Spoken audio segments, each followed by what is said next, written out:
The universe is a mystery that has always puzzled mankind. How was it created? And who is responsible for creation? In Hinduism, there are many theories about how the universe was created in the earliest days. Let's explore some of them. In Hinduism, the universe is not one single entity. There are an infinite number of universes that are constantly being created and destroyed. In other words, we live in a universe that belongs to a multiverse. Our universe will ultimately die, but the multiverse lives on. Lord Vishnu is a personification of this multiverse. According to Hinduism, Lord Vishnu was asleep in the cosmic ocean of all causes before the creation of the universe.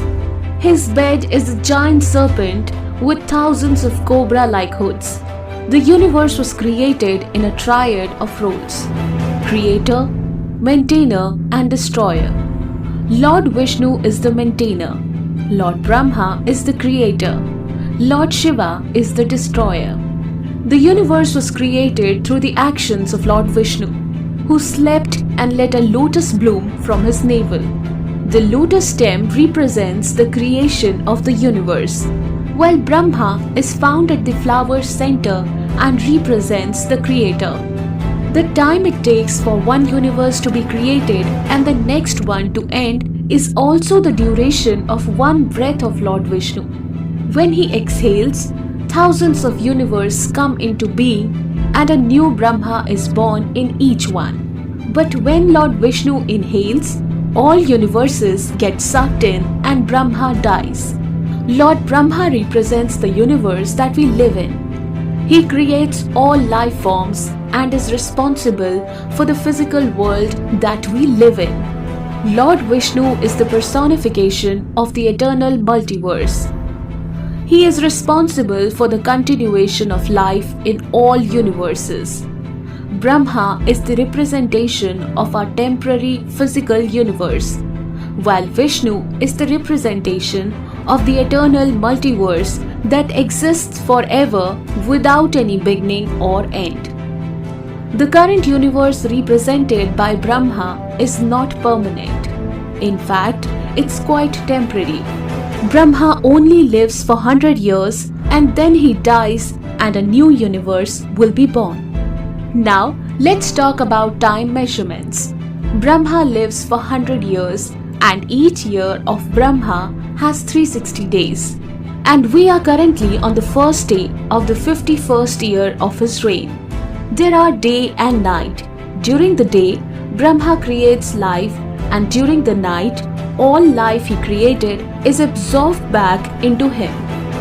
Therefore, we will only be there for this day of Brahma, which is the first day of his 51st year.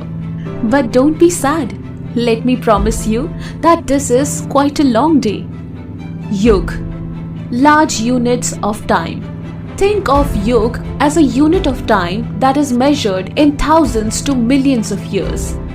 The Vishnu Puran, an ancient Hindu text, has details about these Yug measurements.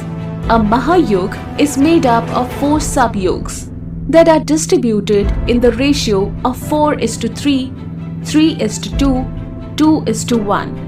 In a Mahayug, the Kali Yug is the shortest yug and lasts for 432,000 solar years, followed by the Dwapar Yug, which is twice as long as 864,000 years.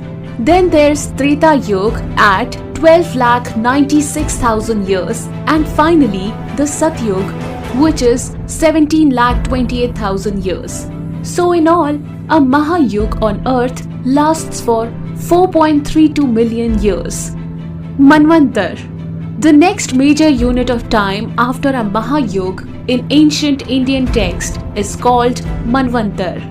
At the beginning of a Manvantar, new life forms are created, and at the end of it, those life forms are destroyed. This is how the cycle of life goes on in the ancient Indian texts. One Manvantar is said to last for 71 Mahayug, or 71 multiplied by 4.32 million years. This works out to be around 306.72 million years in total.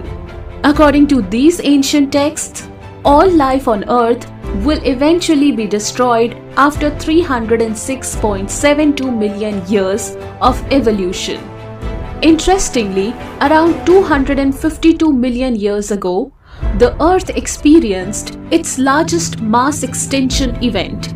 Most species on Earth were killed, including nearly 90% to 96% of all insects. This was also the only mass extinction period of insects on Earth. After each mass extinction of life forms, there is a period of recovery called Sandhikal. This period lasts for one Satyug or 1.728 million years. According to the latest estimates from modern science, it is believed that it took around 10 million years for life on Earth to recover after the Permian-Triassic extinction event. As you can see, it took our planet 10 million years to get back to its feet after suffering the greatest mass extinction in history. Kalp, Day of the Brahma or Universe. The universe has a day too. Just like our day on Earth is called Kalp, the time period for one Kalp is said to be equivalent to 14 Manvantars and the Sandhikal. So, there are 14 Manvantars and 15 Sandhikals in a Kalp. During the Sandhikal before the first Manvantar, no life has evolved yet. So, one Kalp equal to 14 multiplied by 306.72 million years plus 15 multiplied by 1.728 million years, which makes it one Kalp equal to 4.32 billion years. On the universal scale, one day is said to be 4.32 billion years long. This day is divided into a period of creation, where life forms are created, and a night period during which no creation takes place. Each of these periods is also 4.32 billion years long.